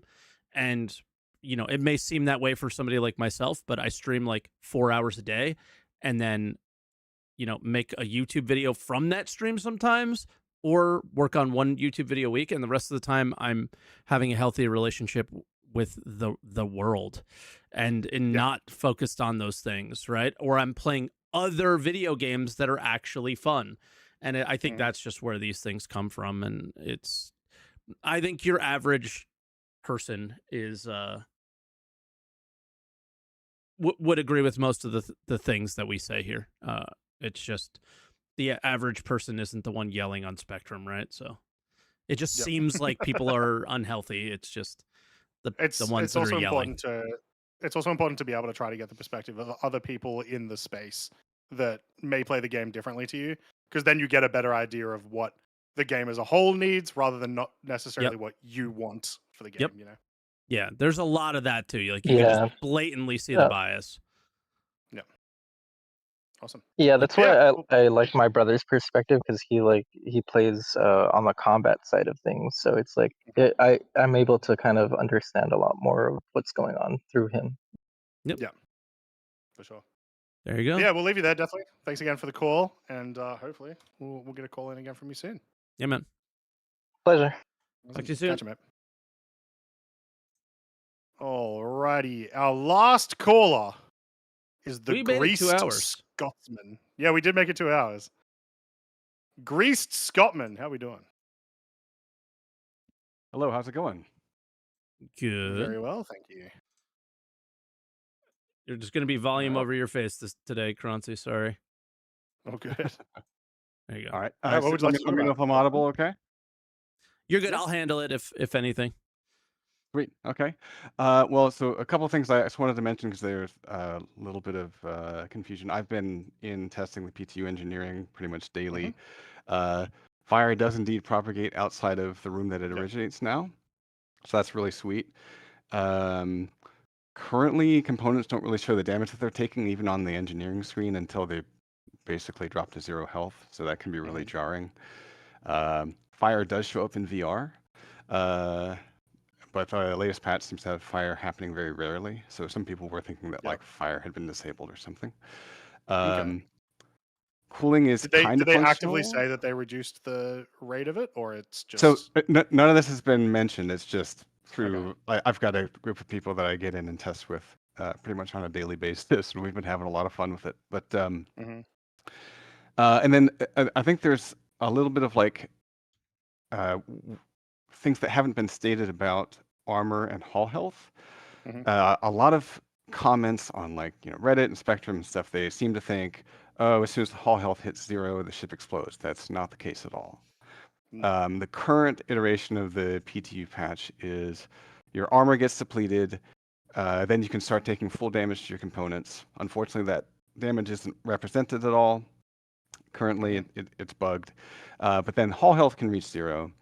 And at that point, and this is just through trying to figure out, we don't know exactly, but it seems like at that point, further damage to the ship will get shunted to the power plant. So it can seem like that's like, causing a stuff to explode, but that just makes the power plant go critical, but you can also just repair that damage. And it's only a chance for it to go critical. So like, it's actually kind of rare to have explosions in the current PTU patch. So to give you an idea, like I've put over 4,000 rounds of 2 size 3 ballistics into an arrow, and it would not explode. And I had to use the big guns on a Perseus to get it to blow up.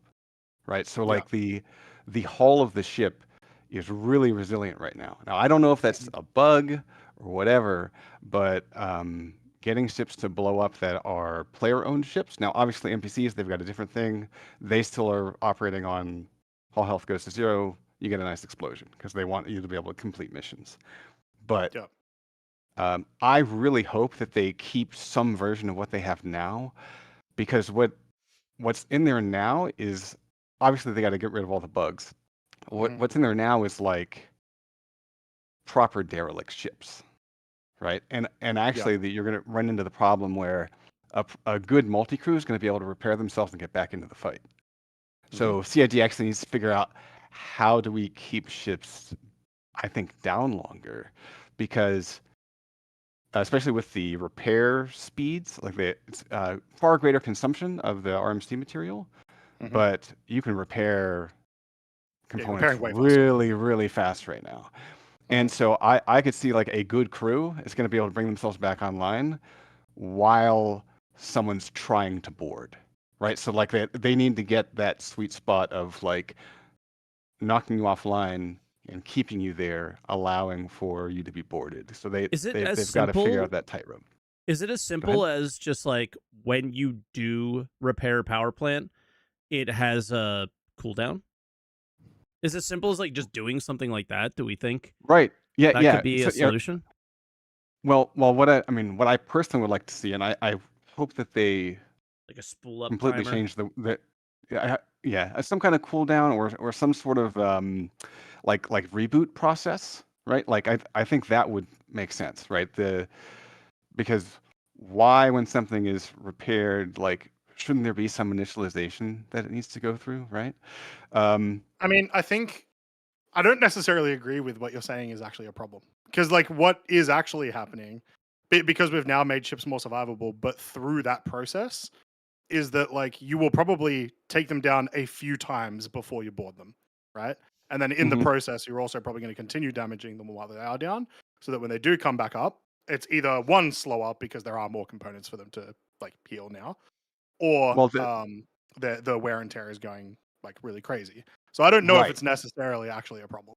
Yeah, maybe. And I think the other thing is I kind of hope that they adopt more of like a Dune Awakening style of wear and tear, where each time that you repair a thing, you're slicing off a tiny bit of its maximum health. So you can repair something back to like 99%, and then when it takes a bunch of damage, you repair it back, you're repairing it back to like a 97% max health. Yeah, and so eventually you repair it, time, but it's like now it takes a single pistol shot to to take the ship down. I thought that's what we were getting, and then when you go to the landing pad, there's no degradation. Why do we even have the wear and tear? I don't get that. I don't. I would love to know what they are intending to do with that system, because it doesn't quite make sense. But I actually want to shift to VR. So one of the prior callers, I also am a VR dev, and I'd have to agree with them that that this implementation of VR in Star Citizen is one of the better implementations of taking a flat screen game and turning it into a VR experience. Because in one fell swoop, CIG Sylvan's basically matched Elite Dangerous and exceeded it. So Elite Dangerous has an amazing cockpit VR experience, and Star Citizen, honestly, it's better at this point. And then the fact that I can hold Y and stand up and walk about my ship and walk around the entire, like I have the entire world that I'm remaining immersed in, whereas Elite will always and forever, as far as I can tell, have the theater mode projection screen as its FPS component. And so, hats off to CIG for doing that. Like that's insane. But then as a first implementation, there's some really important things that CIG has done that either they were thinking about VR the entire time, or it's just a like happy circumstance of, for example, in this current VR implementation, the on-foot stuff is a little janky. There's no motion controls. You're still using a mouse and keyboard. But, and this is the biggest thing, and this is thanks to eye tracking and all the other things that they've had, where the head movement is separate from like what you're doing with your hands. So, and that's already been the case for like a Tobii eye tracker. You can look in one direction while aiming in another. But when it comes to VR, that has to happen. And so many games, like, common FPS shooters, they make a nice model in the first person perspective.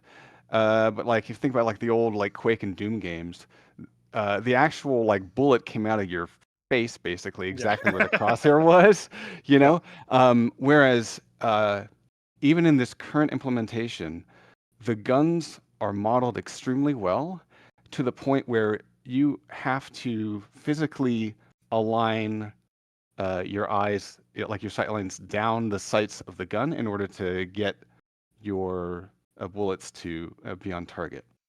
Now, you might think, oh, well, that's not a big deal, but actually, that's not how most FPS games work, right? Because if you think about like most FPS games, when you aim down sights, it brings like the gun up in front of you, but it's they can do so much to fake it, whereas the current implementation of the of what's in Star Citizen, you actually use the mouse to determine where the gun goes, and you bring it up to your face. Yeah. And so they've basically have the game prepared for motion controls in a way that I was really surprised about. So it's still going to take like tons of time and efforts to introduce proper motion controls, and that's fine. But I'm extremely excited. Now, I wanted to touch on something. Mike, definitely take up the offer to have a headset PO box to you, because in the case of Star Citizen, you're just going to be sitting at your desk anyway. You don't like need any space, right? So you could use, like a lot of people in VR, they just use them for sims, right? They're doing racing sims, they're doing flight simulators, and in this case, Star Citizen, where like you don't need a lot of space to enjoy VR, and it is about the scale, it is about the depth, right? Being able to like bring something up to your face and look at it really closely, or to walk around your ship and like you can interact with it and get that sense of scale. It is it's a jaw-dropping thing, and it's the kind of thing where I do this stuff every day for work, and my jaw still drops, like stepping into like my Connie, for the first time, and like just that sense of like, holy shit, like this is real. I gotta say, I've got to imagine that in VR in Star Citizen, the inspect function must go so hard.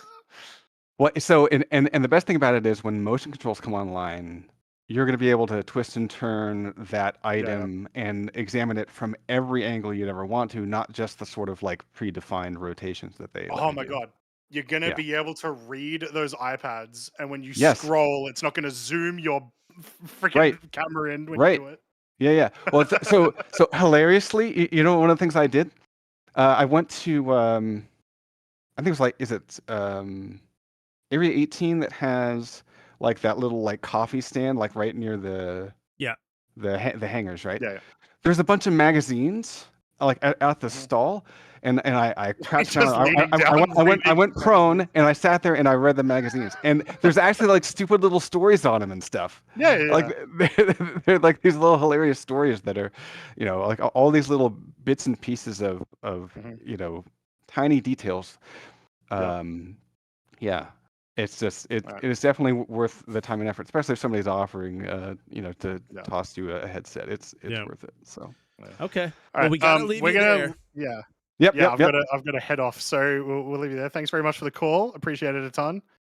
Take care. Yeah. Grease, cheers, thank you, buddy. Bye bye. Alrighty. Yeah. Sorry, I did not see the note. Croncy, like right at the beginning of his call, was like, "I gotta go." Baby is kicking up a fuss. Yeah. So, guys, we thank you for watching. Hit the follow button. Check us out if you haven't yet. Subscribe. We appreciate you guys, and we'll see you all next week. Well, go ahead. We will. So we'll probably talk about it at some point this week. But next week is probably going to be our last of the year. How did the year go? And so, any thoughts about the year of stability as it's about to end? We'll talk a bunch about that next week, and then presumably maybe patch release. It ended before it started. All right, guys, don't forget to answer the call. I got that. Yeah.